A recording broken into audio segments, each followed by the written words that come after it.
Welcome back everyone. Today I'm going to show you how to make a corset out of a pair of pants. And you can do this project with any pair of pants. It's super easy to do, so if you're new to sewing, you should have no problem following the easy step-by-step tutorial. With all that being said, let's get started.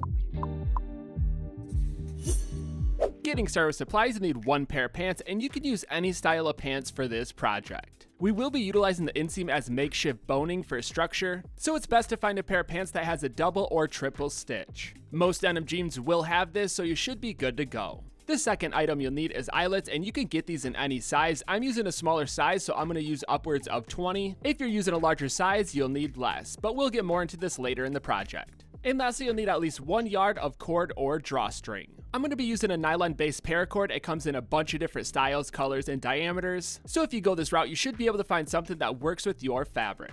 And both of these supplies can easily be switched out for different alternatives. But anyways, getting started with the project, the first thing we want to do is figure out how much of the pants we want to cut off. I'll be utilizing the top section to make a skirt, so I want to cut off as much as possible so I have enough fabric to work with. And what I found is cutting about 4 to 5 inches down from the center seam will give me enough for the top section and then enough for the bottom section to make the corset. This way you're not wasting any material and you can get a zero waste project. After measuring down, you're going to want to mark it out with chalk on both pant legs. Then using a pair of scissors, cut directly on your chalk line. For this project, we only need the pant legs, so we can place the top section off to the side and use that for a separate project. Then we're going to take the pant legs and move to the side seam, and this is going to be opposite from the double stitch seam. If you have a pair of pants that has 2 double stitch seams, that's no problem. You can either dethread one of them, or you can use a pair of scissors and cut in between them to utilize both seams. But this pair of pants only has one, so I'm going to dethread the opposite. I like to start by cutting through the hem at the bottom and then dethreading the rest. And the goal is to keep as much of the material as possible, so that's why we're dethreading instead of cutting. After finishing one, we're going to do the same thing to the opposite pant leg. The next step is figuring out the height of the corset. You can either hold the material up to your body or use a dress form. But what I'm doing is lining the seams up with the princess seams. Then using the center of the dress form, I'm going to figure out how far I want to make my cut. I'll be cutting just below the waistline, then I'm going to use that excess material to fill in the back. So depending on the size you're making, you'll need extra material to fill in the back, so keep that in mind. And once you found that perfect spot, mark it with chalk. From here, we're going to place both panels out with right sides facing up, lining up the outside edges perfectly. This will allow us to cut both panels at once. If you want to cut them separately, that's fine too. And I recommend cutting a little bit down from your mark just to give yourself enough space to make adjustments or add a hem.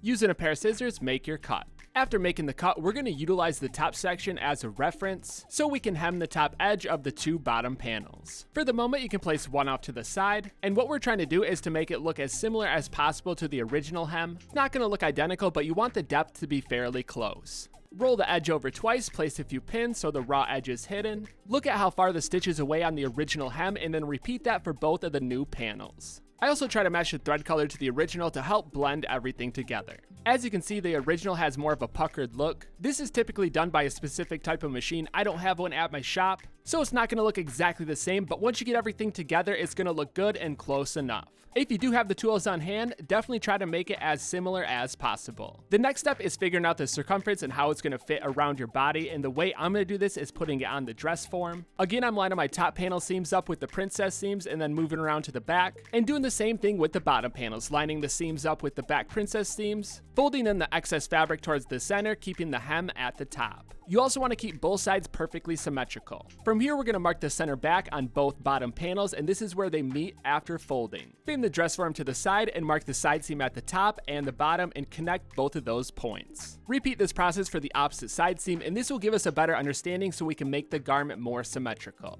More than likely, these will be on an angle, so don't worry if you think they're off. Lay all the panels out, lining up the bottoms with the bottoms and the tops with the tops. Make sure they're lined up perfectly and the folded areas are the exact same length. Then we're going to take a look at the markings on both of the panels and see if they fall in the same area. This will give us an idea if we had everything pinned up correctly and we made symmetrical marks. If they're fairly close, you should be good to go. If you're not totally certain, then you should cut the line that's closer to the non-folded edge. This will give you a little bit more fabric to work with, and you can always take it in later steps. After cutting, we're going to lay the panels out with right sides facing up. Starting with the back or bottom panel, we're going to place the right sides together, locate your back center marking, and unfold your fabric. To ensure I get the correct angle stitch on the back, I'm going to connect the center back mark with the center top mark. Place a few pins so the layers don't shift around, then we're going to open up the panels and place the top panels on the side with right sides together, lining up the hem at the top. The bottom or back panel will have a little bit more fabric, but don't worry about that, we'll take care of that in future steps. Then stitch both sides and back at a 1/4 inch seam allowance. I'm using a serger so it cuts and cleans up the edge. If you don't have a serger, you can use a regular straight stitch. At this point, we have our foundation, both sides are looking symmetrical, and we can start to build off this for the fitting. If you wrap it around and everything fits already, then you can skip this next step, but I'm going to go into a little bit more detail on how to make adjustments. I pinned it back on the dress form, and then as you can see, my side seams are a little bit bulky, so I'm going to take those inwards, but you want to make sure you take the same in on each side. So if you take a little bit on one, then you're going to want to take the exact same on the opposite. Keep in mind, we want this to be a little bit smaller so it pulls together in that center, so you want to take more than you think. You can also take the back seam in to reduce any back bulkiness. I do think it's best to only take a little bit in at a time, try it on, and then go from there. It's easier to keep reducing than to add. But anyways, moving on to the next step, we're going to add a top stitch to all of our new seams. For the sides, I'm moving the seam allowance away from the back center, and then for the back, you can do it in either direction. For the best results, I recommend using an edge presser foot. I also matched my thread color to the fabric color because I didn't want these stitches to be noticed. And as you can see, it flattens out that seam and overall makes it look a lot nicer. And this is something you can kind of play around with to customize it to your style. Moving on to the next step, we're going to start to work on the front opening, and there's a few different ways you can do this, but I'm going to show you the best way I found. Bringing it back to my dress form, I'm going to line it up in the center front, and we want these panels to meet after they're stretched, so what we're going to do is fold that center front one more time, and it's more of a roll than a fold, but we're hiding that back seam in between that roll, and we're going to do the exact same thing for the opposite side, mirroring the width of that roll slash fold. And as you can see, there's a gap in the center front, and this is what we want because we want to pull these panels together with the cord. Before I add the stitch, I want to quickly go over what I just did because it's a little bit confusing, but what I did was take that folded edge and rolled the back section in so that raw edge on the inside folded inwards and essentially is hidden within the roll, so once we stitch it, there's going to be no raw edges on the inside. It's just a cool little trick to reduce steps and also give you a professional finished product. And once you're ready and everything's pinned down, we're going to stitch both sides directly on top of that rolled edge. It can get pretty bulky, so take your time and use a heavier weight needle. After finishing the stitch, double check both sides, make sure the edge stayed on the inside of that roll. If it popped out, you can always dethread and try it again. If you're worried about the bottom edge, if they're not lining up perfectly, we'll take care of that in future steps. As you can see, mine don't line up perfectly, but first we're going to install the eyelets. And real quick, again, I'm using a smaller size eyelet. These came in a kit so you can punch out your holes and install them. You can space these out however you would like, but I'm doing them fairly close so that way both sides pull together evenly like a shoe. This configuration will also change if you're using a larger size eyelet.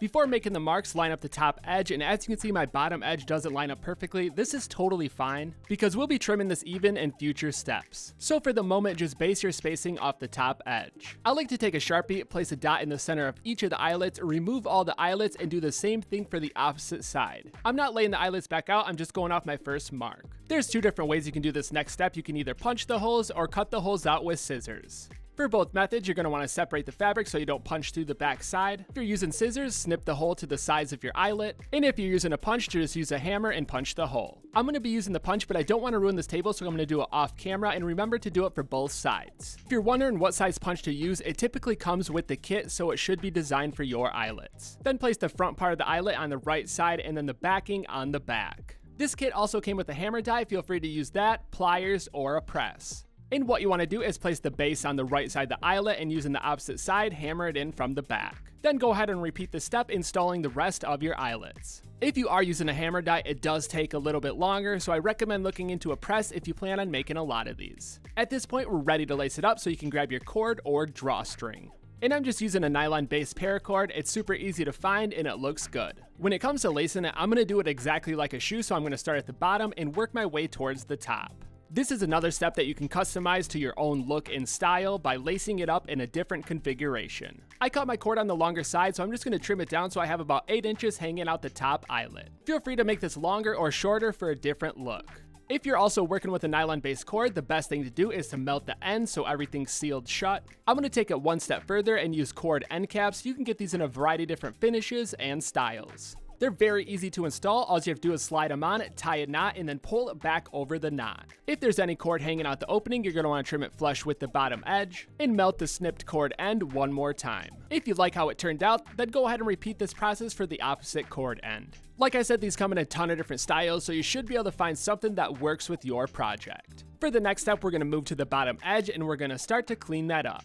And what I'm going to do is put it back on my dress form so I just can get a visual of how it looks. From there, I'm going to even up the entire front panel and then work my way around to the sides. Couldn't cut it even all the way around the back, but I'm going to utilize this drop and make a little bit of curve so it dips in the back. I don't want it to be a harsh angle, so I'm going to keep smoothing that corner until it looks good. And the trick here is just to cut a little bit at a time, look at it, and then keep making adjustments. And in the end, it really goes off of how you want it to look. If you want the drop, you can add it, or you can make it even all the way around. And if you didn't have enough material to make this drop, that's totally fine. It's probably just because the pants were a smaller size and there wasn't enough length. But either way, there's a few different ways we can finish this edge off. I want that raw edge look at the bottom, so I'm just going to do a straight stitch all the way around. You can fold the edge inward if you want to do a hem, or you can add an extra strip of fabric around that bottom edge too. But I like the tattered look at the bottom, so I'm going to place a seam as close as I can to that edge, so over time it will start to fray and look really nice. And I'm placing the stitch about 1/4 inch away from the bottom edge, and I'm matching the thread color with the fabric color, so over time it will hide in the fray. And that bottom edge might not look perfect right away, but after a few washes, it will start to fluff up and look nice. And the second main point of that stitch along the bottom edge was to seal off all those seams so they don't start to unravel over time. But anyways, moving on to the final step, that's adding your branding. I use leather strips added with double-sided rivets. I think it adds a cool classic look with the denim, but have some fun with it and really brand it in a way that's going to fit your design. And using this technique, you can actually make this to any height. You can make a smaller one, you can make a longer one. The possibilities are endless. You can use the same exact techniques and just adjust it to your custom measurements. So have some fun with it, get creative, and make something that's unique to your style. And there you have it, your new upcycled corset is complete. Hopefully you picked up a few skills from the video that you can use in other sewing projects. And I actually utilized the top section of the pants, so if you're wondering what to do with yours, I'll put a link in the description below so you can go check that out and make a zero waste project. But like always, I'd love to see what you come up with, so tag me on Instagram at ProperFitClothing, and until then, I'm gonna keep the videos coming at you, so I'll see you next time.